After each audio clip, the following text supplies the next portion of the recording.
feet on the ground. I'm not coming down. I wanna go higher, higher, higher than that. Welcome back to the Business is Human podcast. I'm your host, Rebecca Fleetwood Hession, and we're here to bring you episodes that blend meaningful work with profitable success. Here to steward what I call the age of humanity. I believe if we transform the way we work, we can transform the way that we live. As always, my friendly request, if you like what you hear, hit subscribe so you don't miss any episode, and leave a review to tell the other humans that they might like it too. Always looking to help you and connect with others. All right, let's get into it, shall we? Before we dive into our next speaker in the Stand Tall in Your Stories series, I want to ask you a question. How much of your energy this week, let's just narrow it down to this week, went into proving something? Proving that you belonged in a meeting, proving that you're worth your title, proving you can handle it.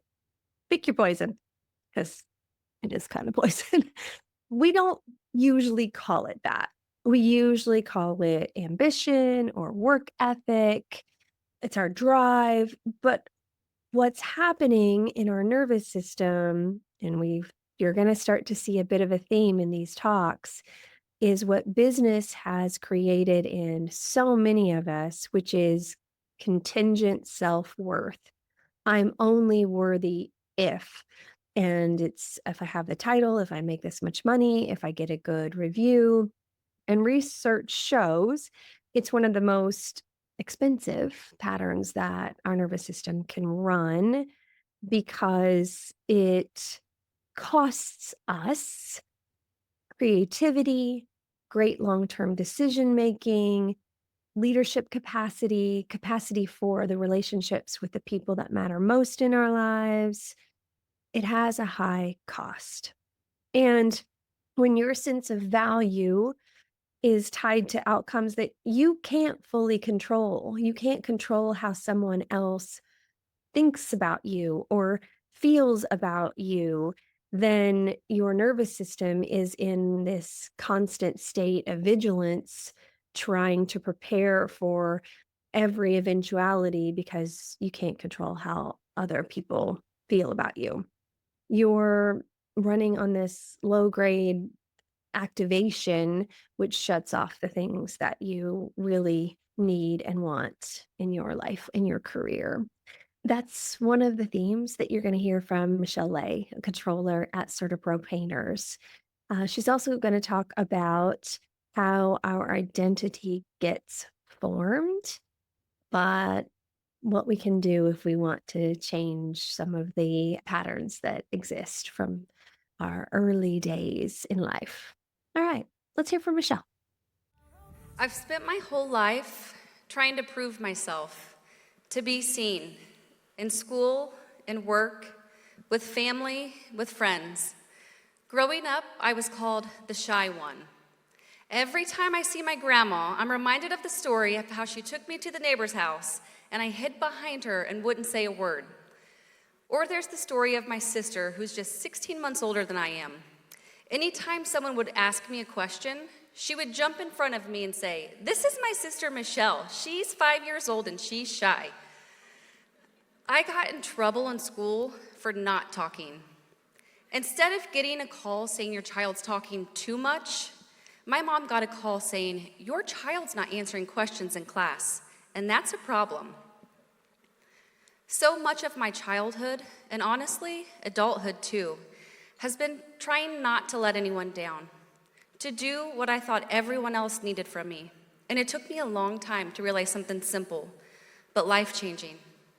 I don't actually have anything to prove. So much of my life, I've been listening and observing to what's going on around me. And as adult Michelle, standing here on this stage, I can now see that for the beauty and benefit that holds. I grew up in a blended family. My parents divorced when I was pretty much still a baby. I was the youngest of 4 girls. And when my mom remarried, we became a family of 6 kids, 5 girls and 1 boy. We grew up in a ranch-style home with 1 bathroom. Can you imagine the chaos in that house with 6 girls and 2 boys and only 1 shower? I'm honestly not sure how we survived, but apparently we managed. Being one of the youngest, I had the privilege of watching, listening, and learning from my older siblings. That's a lot of lessons on what to do and what not to do. And since some of my family is in the audience, I'll let everyone else know that those lessons learned is the reason why I am the favorite child. Being a blended family, we didn't have a typical rhythm or routine. We did shuffle between houses every other weekend for the most part to visit my dad. My dad's battle with the demons of addiction really tuned me in for love and empathy for those who love us but can't love us the way they want to. Life with Dad also came with a few adventures, such as joining him at the bar. You never forget singing karaoke with a bunch of drunk adults until the wee hours of the morning when you're just a child yourself. It's obviously not an ideal condition for a child, but what I know now is God was giving me the wisdom, strength, love, and empathy for others that I still use in beautiful ways today.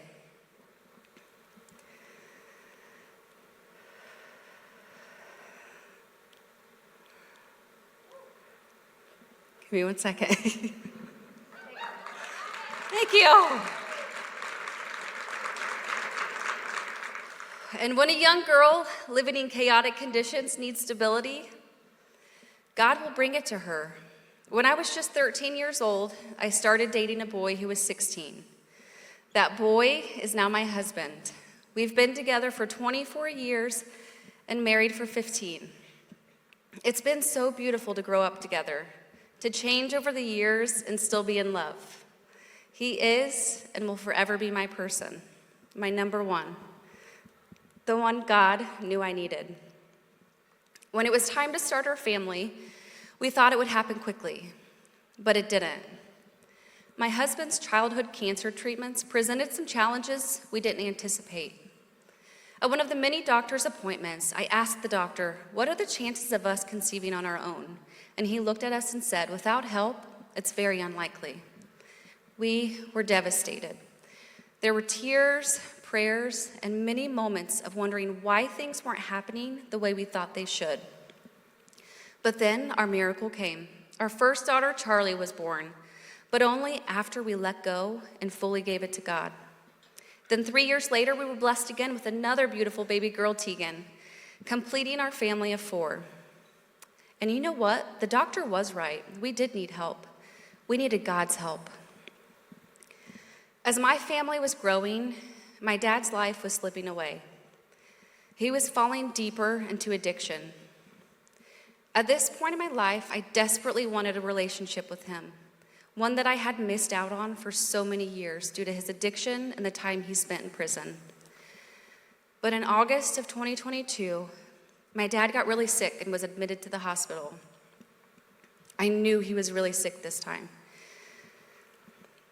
Early that Sunday morning, I arrived at the hospital before any of my other sisters. And within 30 minutes of me arriving at the hospital, as I stood by his side and let him know that I was there, my dad went into cardiac arrest. I watched helplessly as the nurses and doctors rushed in and began CPR. They tried to bring him back. I'm not sure how much time passed or how many times I heard the words, "no pulse." But I had to be the one to tell him to stop. To see your parent leave this world in such a traumatic way was too much. Honestly, some days it still is. People often say about those living with addiction when they pass away that they lost their battle. But I had been praying for my dad since I was a child. I found out at his funeral that just a couple of weeks prior to his passing, he had gone to church and given his life to Jesus. My dad didn't lose the battle. God rescued him from it.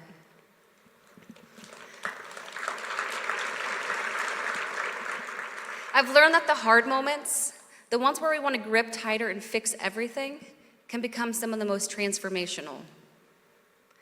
So I ask you tonight, what are you holding on to that you need to let go of? What are the things that you need to release to God?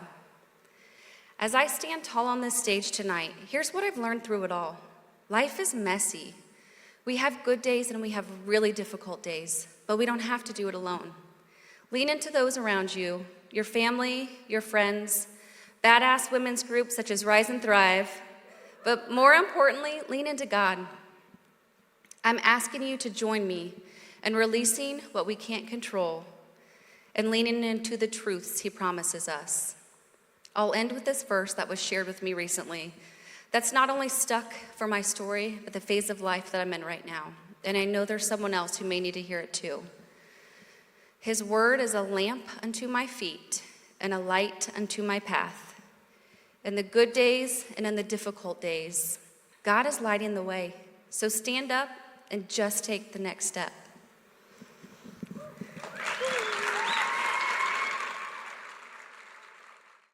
Don't you just love her? Now, if you're like most of us, when we watched that video or listened to that video for the first time, your brain probably did a couple of things. It connected with her story and maybe triggered a memory of your own.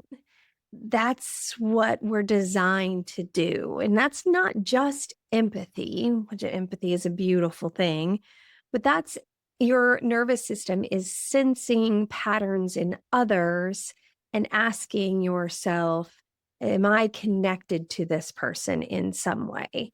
And Michelle's story illustrates some common themes for most people. So let's talk about it. Let's talk about what's happening in Michelle's story. It's a masterclass in how your identity gets wired and how it runs on sometimes an original childhood wound for many years until we become aware of it and learn how to shift it. Michelle was labeled pretty early as the shy one, as she talked about, and gave illustrations of how her sister reinforced that. Teachers reported it as a problem. And so then her nervous system, which at that age is its most formative stage, encoded that not just as a label or an opinion, but as a fact about her safety. Now, here's why that matters. This matters for leaders, your life right now. The brain doesn't store childhood experience as memories the way we like store a file on a computer. It stores them as predictions. Your nervous system's job is always, from the day you're born, is to predict what the world requires of you to stay safe and to belong. And it learns it fast and it builds a pattern around it. So the shy one doesn't just become an identity, it becomes an instruction. Stay small, don't speak unless you're sure, watch and wait before you move. And the child who learns to watch and listen and observe to survive, which is, a childhood thing, that's a pattern that develops. So then she brings that pattern into adulthood, into career. All of us have these experiences. It's not just Michelle. Whatever type of experiences you had in your youth formed a pattern that told you this is what's required to stay safe. And so you can kind of look back on your own experience and ask yourself some questions about that, because Michelle also showed us that we don't have to stay there. So Michelle reframed what looked like a deficit in her quietness, in her observational way of being, as the gift that shaped her capacity for empathy in the way that she listens and connects with her team, with her family. It really is for her now a gift. She's able to read a room very quickly, listen for not just what's being said, but what isn't being said. And again, we talked about this in Kate's story. It's post-traumatic growth. There's something happened that your nervous system read as a traumatic experience, but then Michelle took it and said, actually, That's what makes me great. And when there is adversity that gets processed through to give it meaning, rather than we're going to either stuff it, avoid it, it actually rewires the brain to greater resilience and emotional intelligence, empathy, the things that Michelle's using in a beautiful way in her leadership and in her parenting and in all ways of her life. It wasn't just about surviving chaos of childhood. I don't know anybody, especially the high achievers that I surround myself with, that has some perfect nirvana childhood that they're leaning into. None, zero, no perfect childhood experience. That's just not a thing. And so the way that we choose to process through our experiences and be shaped by it, that is where we can take control and influence over our future and not just be a victim of circumstance. So the proving pattern, the one that she names so eloquently and clearly in this talk, we also talked about in the last episode with the other Michelle Clendenning, contingent self-worth. It's such a pattern that I see throughout all of my clients because business is a big part of that. But let's roll the tape back even further and let's talk about school. If we're going to talk about contingent self-worth and working for grades or even sports, most developmental years are based on patterns of contingent self-worth. Am I going to be on the honor roll? Am I going to be picked for the varsity team? Am I going like it's not great, y'all. As a societal pattern, it's not helping us because then it just perpetuates. And the studies are very clear that people with contingent self-worth hardwired into their patterns experience higher anxiety, greater fear of failure. If you're listening to all these episodes from Stand Tall back to back, it's going to start to sound like a broken record, but it reduces our ability to be creative, innovative, and make great long-term decisions. So the very drive to prove yourself undermines the performance that you're actually trying to prove. It's what I call the counterfeit, which is a book that I just finished writing that's in the editing stages. Can't wait to bring that to you, The Counterfeit Life. Your nervous system cannot fully access its greatest and highest capacity when its sense of safety is attached to results that it can't fully control. There's the punchline. But as Michelle illustrated in her talk, she doesn't have anything to prove.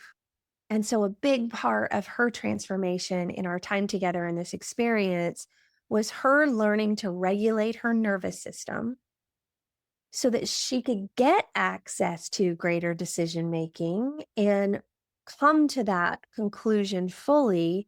Like, wait a minute, I don't have anything to prove. And once that comes from a regulated nervous system, then she can start to look at the beliefs that were running those patterns and make the shifts that she wanted to make to live the life that she wants to live. Now, Michelle's story really illustrates a framework that I used with these ladies in our coaching. I call it the Align framework, which is just the culmination of what's happening under the level of consciousness of our nervous system state, our beliefs, and our patterns form together and make a decision before it even gets to your prefrontal cortex where you're going to have an actual conscious thought about it. And so I like to make what has largely been subconscious conscious so you can make better decisions. So I want to walk through that as it relates to Michelle's story because it does all map directly to it. So this is the framework that you would use. This is the framework that I use with all of my clients, including these speakers. Before you make a single decision, before you do anything, you're going to assess your nervous system state. Do I feel safe? Do I feel threatened? Basically, you're asking yourself, am I connected? Do I feel like I can really connect with someone else? Or do I feel activated where I feel like I'm protecting myself? So check that first, because your nervous system state makes decisions for you below the level of consciousness. And so if you can take matters into your hands to manage your nervous system state, you're stacking the deck in your favor. Second, then your beliefs weigh in. Not the values that you state are important, your actual beliefs. Example of that.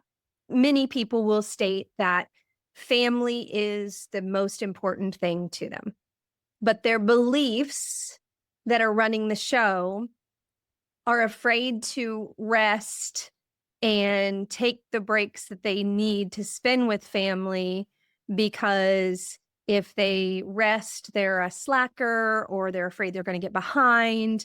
And so you state that family is really important, but when it's time to leave to get to the practice or the soccer game, you are late or have to miss it because you're afraid to forego work for family. Like you value it, you want it, but your belief system, unless you actively change it, is going to override your values. So your beliefs are formed by every experience, every label, every story that has been told about you, that you've heard about yourself, told yourself about yourself. So Michelle's belief that was running, silently beneath her ambition for many, many years was, I have to prove myself, so I'm worth paying attention to. And that belief shaped all of her decisions and how hard she worked and how much she took on and how little she asked for help.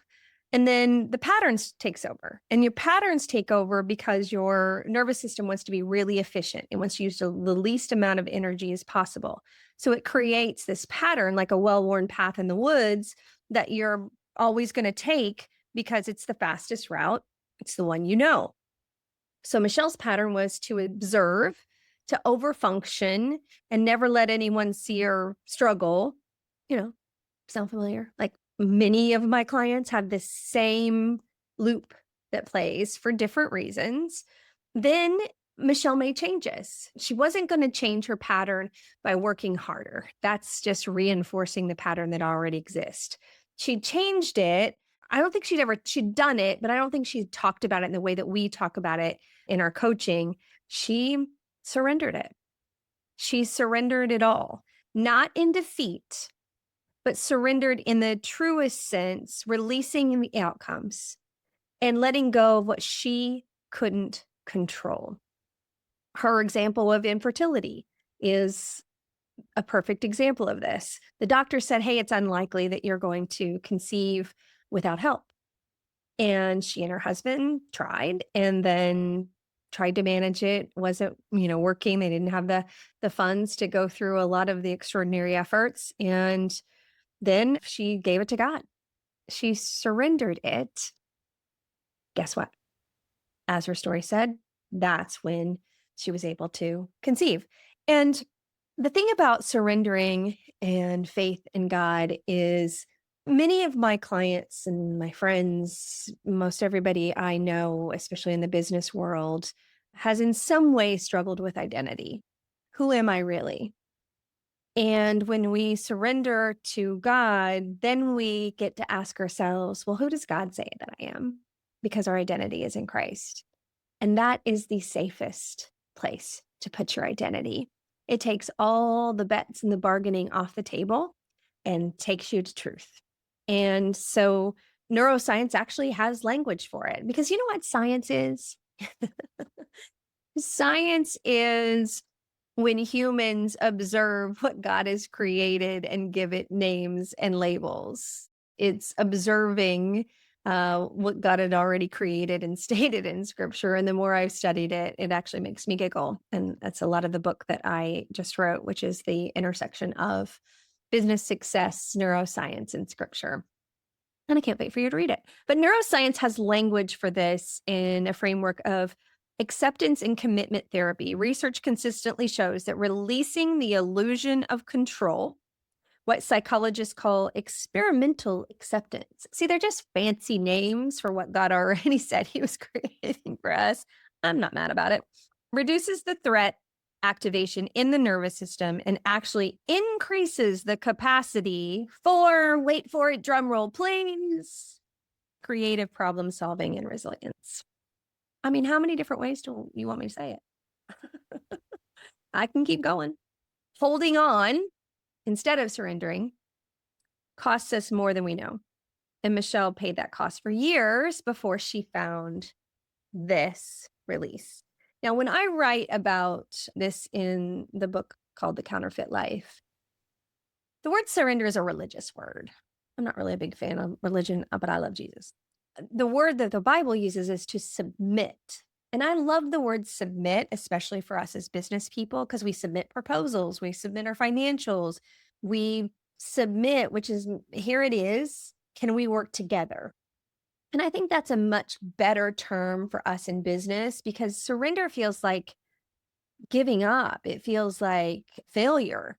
And that's not what we're talking about. We're talking about getting the promotion of submitting our lives to the one who created it all. That's an upgrade, baby. That's a promotion. That's not a failure.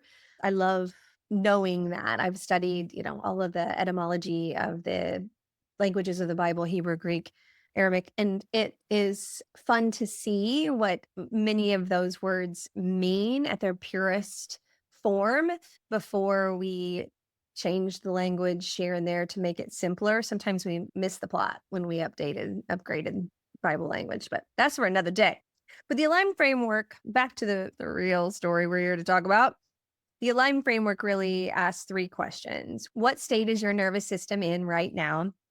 What belief is running beneath that state? And what pattern is that belief producing automatically? Before you learn this, below your level of awareness in your leadership, in your relationships, your work, your life.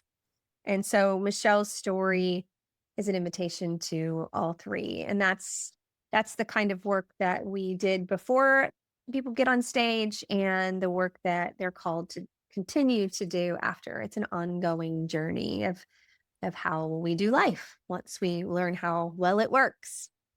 So in Michelle's case, I want to go even a layer deeper than the Align framework because Michelle deserves that, especially with what she shares near the end of her talk.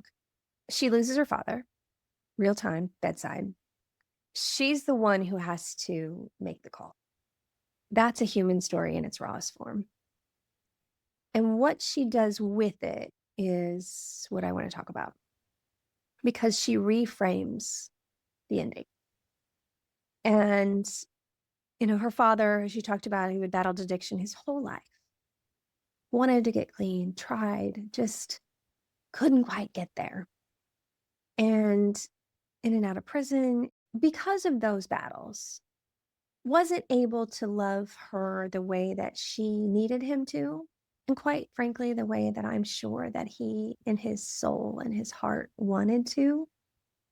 When she found out that he gave his life to Jesus just weeks before he died, she said something. We had a really beautiful conversation as she was preparing this story. And we both came to this beautiful understanding that her dad didn't lose the battle. God rescued him from it. That's just beautiful when you think about it.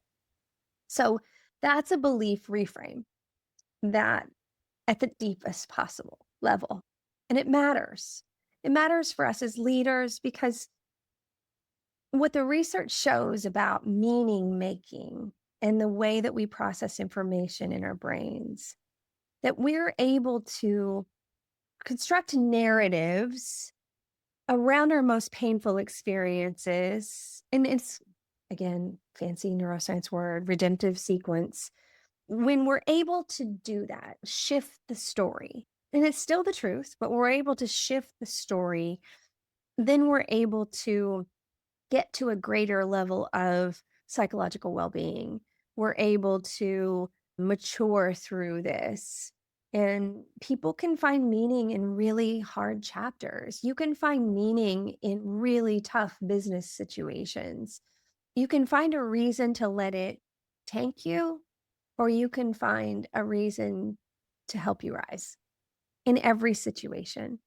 But when we use it to rise, we're more grounded, we're more generous. It's not just for that moment in time, it changes who we are. It up-levels us. And then we carry that story, that redemptive story with us into the next challenge or the next opportunity, a greater, better version of ourselves. And Michelle closed with a scripture, "Your word is a lamp to my feet and a light to my path." That's not just a religious statement. It's a leadership posture. It describes that you don't need the full plan. You don't need complete certainty before you make a move. You need enough light for the next step. When we do a next step, the science says that the brain wants forward momentum. Instead of spinning in anxiety and wondering and afraid to take a next step, you don't wait until you can see the whole picture. You just take the next visible step with the light that you have. That's good theology. It's good neuroscience. It's good leadership. And actually, that's my favorite thing. When all of those threads are woven together, that's where you get some real strength. So here's your question as you go into the rest of your week. What are you holding on to right now that is costing your nervous system more than you realize?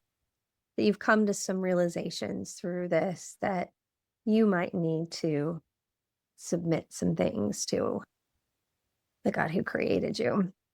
What belief is running your patterns that was handed to you before you were old enough to even question it? Well, guess what? Now you're old enough and you're allowed to question it. You're not only allowed to question it, you're allowed to stop believing it. You're allowed to trade it in. And my favorite thing to trade in old beliefs that aren't serving me is to trade it for God's promises, because that I know I can be sure of. And what would it look like in your work, in your team, your home, just to take a next step on something that you've been thinking about? Just one little step, and just see what kind of momentum that one step might make. You don't have anything to prove. And I'm so glad that Michelle stood on that stage in front of 400 people and said those words out loud so that we can continue to say them to ourselves and each other, because I want you to believe that too. There's a whole new level waiting for you when you do. All right, y'all. Love you, mean it. I'm not coming down. I never left it on the ground. I'm not coming down. Thanks for being here. You can follow us on Instagram, Business is Human, or TikTok, Rebecca Fleetwood Hession. It's a great way to share some of the clips with your colleagues and friends. All right. Make it a great day. Love you, mean it.